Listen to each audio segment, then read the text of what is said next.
એક બાજુ ભાજપ શિસ્તની વાત કરતી હોય છે, પણ અમરેલીમાં અને તે સિવાય પણ ઘણી જગ્યાઓ પર ભાજપની ગેરશિસ્ત જોવા મળી રહી છે. અમરેલીમાં બે જૂથ વચ્ચે અથડામણ જોવા મળી, જે બાદ હવે ભાજપને ખરીખોટી સંભળાવવાનો કોંગ્રેસને ફરી એક મોકો મળી આવ્યો છે. અમરેલી ભાજપમાં બે જૂથ વચ્ચે મારામારી થવાથી ભાજપનું ચારિત્ર્ય છે તે લોકો સમક્ષ ખુલ્લું પડી ગયું છે. શું છે સમગ્ર મામલો, જાણીશું આ વિડીયોમાં. નમસ્કાર, હું મૈત્રી મકવાણા અને આપ જોઈ રહ્યા છો નિર્ભય ન્યૂઝ. ભાજપમાં આંતરિક વિખવાદનો મુદ્દો હોય કે પછી ઉમેદવારોને લઈને વિરોધનો મુદ્દો હોય કે પછી ઉમેદવારોની પીછેહટનો મામલો હોય, આ બધું જોઈને એવું લાગે છે કે ભાજપમાં આંતરિક વિખવાદ શાંત થવાનું નામ નથી લઈ રહ્યો. ત્યારે હવે અમરેલીમાં કોંગ્રેસ પ્રમુખ પ્રતાપ દુધાત અને વિરજીત ઠુમ્મરે એક પ્રેસ કોન્ફરન્સ યોજી હતી. આ પ્રેસ કોન્ફરન્સમાં પ્રતાપ દુધાત અને વિરજીત ઠુમ્મરે ભાજપ સામે આકરા પ્રહાર કર્યા છે. વિરજીત ઠુમ્મરે જણાવ્યું કે ભાજપ દ્વારા સમાજ વચ્ચે ભાગલા પાડવાની રીતિ રમવામાં આવી રહી છે. ભ્રષ્ટાચાર કરીને ભાજપમાં આવો તો વોશિંગ મશીનમાં સાફ થઈ જશે. અમરેલી ભાજપમાં બે જૂથ વચ્ચે અથડામણ થવાથી ભાજપનું ચારિત્ર્ય છે તે લોકો સમક્ષ ખુલ્લું પડી ગયું છે અને ભાજપ હંમેશા શિસ્તની વાતો કરતી હોય છે, તે કેટલી ગેરશિસ્ત છે તે સાબરકાંઠા, બનાસકાંઠા, વડોદરામાં અને અમરેલીમાં જોવા મળી રહ્યું છે. ત્યારે વધુમાં વિરજીત ઠુમ્મરે શું કહ્યું તે સાંભળો આ વિડીયોમાં. મોટામાં મોટી પાર્ટી ને ભ્રષ્ટ પાર્ટી નિર્મલા સીતારામના પતિદેવ આંધ્રપ્રદેશના એક મોટા ઓફિસર અર્થશાસ્ત્ર એ દુનિયાનો મોટામાં મોટો ભ્રષ્ટાચાર જો કોઈ હોય તો ઇલેક્ટ્રોન બોન્ડ છે. ગાયોના કતલખાના માંથી પણ પૈસા લઈ આવી અને ખરીદ પરોસની રાજનીતિ કરનારી આ પાર્ટી બની છે. દેશના લોકો જાયગા છે. ભ્રષ્ટાચારમાં ઇલેક્ટ્રો બોન્ડ ખાનગી રીતે પૈસા આપો તમારું નામ જાહેર નહીં થાય કહ્યું, પણ સુપ્રીમ કોર્ટનું અભિનંદન સેલ્યુટ આપ્યું છે. તેમણે આ ભ્રષ્ટાચાર ખુલ્લો પાડ્યો. પુલવામા ઉપર એટેક કરનારા પાકિસ્તાન પાસેથી પણ 1300 કરોડ રૂપિયા લઈ જવામાં આવ્યા. વિધાનસભામાં મેં એક્સેપ્ટ કર્યો કે સૌની યોજના એટલે મોટો ભ્રષ્ટાચાર છે. એ સૌની યોજનાની મેગા કંપની એની પાસેથી કરોડો રૂપિયાનું ફંડ લઈ લેવામાં આવ્યું. કરોડો રૂપિયા, 12,000 કરોડની યોજના છેલ્લે 19,000 કરોડ રૂપિયા એટલે તિજોરીમાંથી ગરીબ માણસો પાસેથી ટેક્સના પૈસા મોટી કંપનીને આપી દેવા, મોટી કંપનીના પૈસા માફ કરી દેવા. ઈડીની રેડ કરે, ઇન્કમટેક્સની રેડ કરે. સોશિયલ મીડિયામાં શરૂ થયું છે. એક લુવારની દુકાન ઉપર એક ઈડીની અને ઇન્કમટેક્સની રેડ ગઈ. લુવાર બિચારો ઘડતો અને કે અમારી ઈડીની રેડ લઈને આવ્યો કે શું કામ કે તમારી પાસે 2 નંબરનું નાણું છે. એટલે લુવાર અને નાના માણસો એને એમ ચિંતા હતી મને કાંઈ કરશે. એટલે પોતાની પાસે એક કેસ પીડ્યો હતો કે હું તો ભાજપનો કાર્યકર, એ કે આપણા માણસો છે. આ પ્રકારની અત્યારે સોશિયલ મીડિયામાં વાતો શરૂ થઈ છે. દેશની નાલેસી થઈ ગઈ છે. દેશને બરબાદ કરનાર લોકોને રોજ પાછી વાતો કરે છે કે ભ્રષ્ટાચારીને કોઈને છોડવામાં નહીં આવે, બધા જને ભાજપમાં પ્રવેશ આપી દેવાનો છે. પીસિંગ એનો રાજ્યનો મુખ્યમંત્રી એમ કહે કે પીસિંગ ઘંટી પીસી દેવામાં આવશે. એ મહારાષ્ટ્રની નાયબ મુખ્યમંત્રી અશોક ચવાણ અમારો મુખ્યમંત્રી હતો ને એને જેલમાં પકડીને પૂરી દેવા માટે રોજ એવી માથાકૂટ કરતી હતી. એને રાજ્યસભાનો સાંસદ બનાવી. પ્રફુલ્લ પટેલે કરોડો રૂપિયાનું કૌભાંડ કર્યું, એને ભાજપમાં પ્રવેશ આપી દેવામાં આવે. એટલા તો વોશિંગ મશીન થયું છે. ભ્રષ્ટાચાર કરો, પૈસા કમાઓ અને તમે ભાજપમાં આવો અને ભાજપના પૈસેથી કોંગ્રેસને ખરીદો. રોજ કોંગ્રેસને તોડી રહ્યા છે. આટલા 2 વર્ષમાં કોંગ્રેસના કાર્યકર્તાઓને ભ્રષ્ટાચાર રૂપી તોડવાનું જે પાપ કર્યું છે એ દેશની જનતા જાગી ગઈ છે અને આ વખતે જવાબ આપવાની છે. ભારતીય જનતા પાર્ટીને જે વાતો કરવી એ કરે. 180 બેઠકોથી ભારતીય જનતા પાર્ટી આજે સત્તાસ્થાને નથી આવવાની.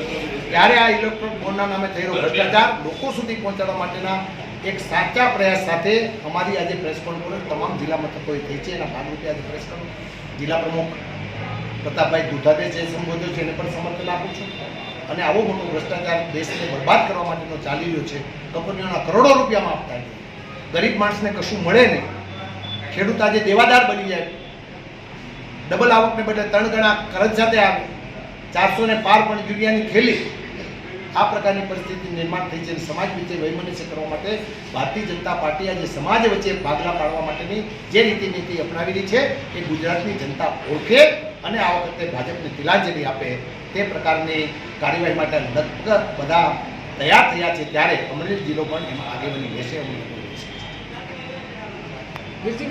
ભાજપના 2 જૂથ વચ્ચે મારામારી હમણાં 2 દિવસ પહેલાથી આપ કોંગ્રેસ કેવી દૃષ્ટિ? એમનું ચરિત્ર છે એ લોકો સમક્ષ ખુલ્લું પડ્યું છે.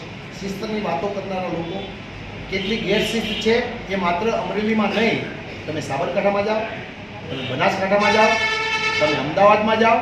આ વખતે ટીવી મીડિયાએ બહુ સરસ વાત કરી છે. મારે કેવું છે કોઈ પ્રેસ મીડિયાએ કે પહેલો સમય એવો છે કે કોંગ્રેસની ઓફિસે પહેલી વખત ટિકિટ આપ્યા પછી ફટાકડા ફોડીને બધા સાથે ગયા, ત્યાં હળગી રહ્યું છે.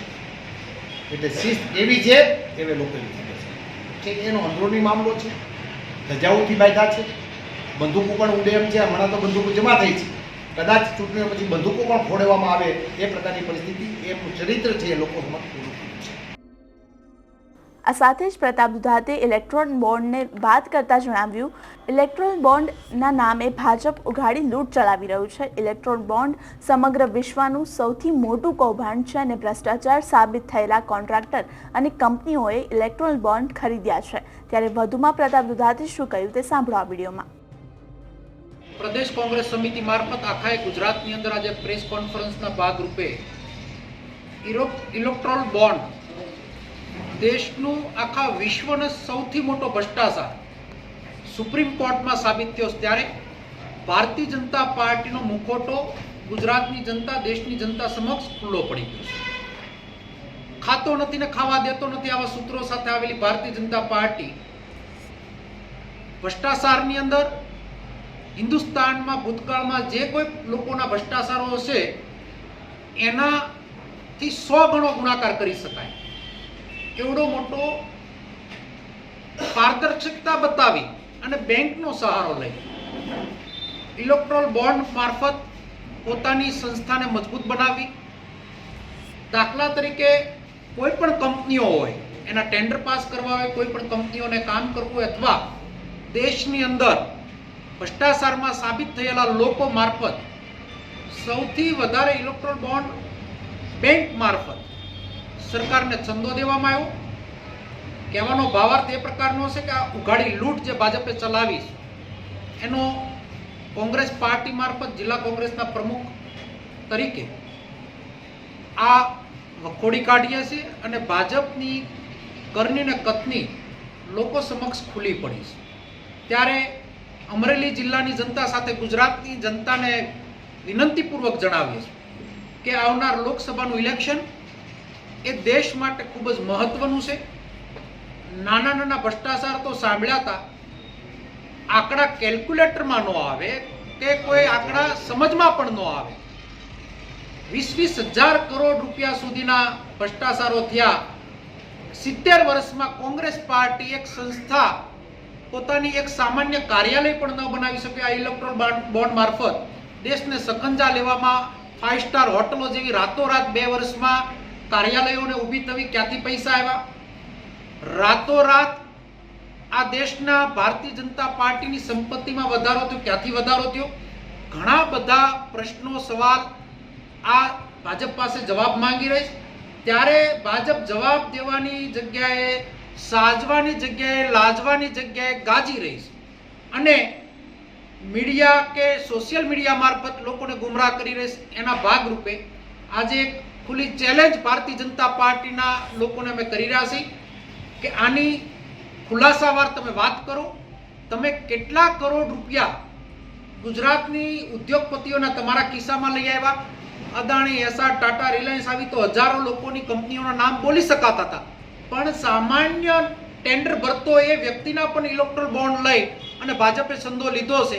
ત્યારે આ ઉઘાડી લૂંટ કરી અને અન્ય વિરોધ પક્ષ પાર્ટીઓના બેંક ખાતાઓ સીઝ કરી અને ભાજપે લોકતંત્ર ઉપર ઘાતક હત્યા કરતો એક પ્રહાર કર્યો છે. એને સદંતર શબ્દોમાં અમે વખોડી કાઢીએ અને ભાજપને ગુજરાતની જનતા જાકારો આપે એવી વિનંતી કરી. અમારો રિપોર્ટ તમને કેવો લાગ્યો તે કોમેન્ટ બોક્સમાં ચોક્કસથી જણાવશો. લોકસભા ચૂંટણીને લગતા આવા જ ઇન્ફોર્મેટિવ વિડીયોઝ માટે આપ જોતા રહો નિર્ભય ન્યૂઝ. અમારી ચેનલ નિર્ભય ન્યૂઝને લાઇક, શેર અને સબસ્ક્રાઇબ કરવાનું ભૂલશો નહીં. આભાર.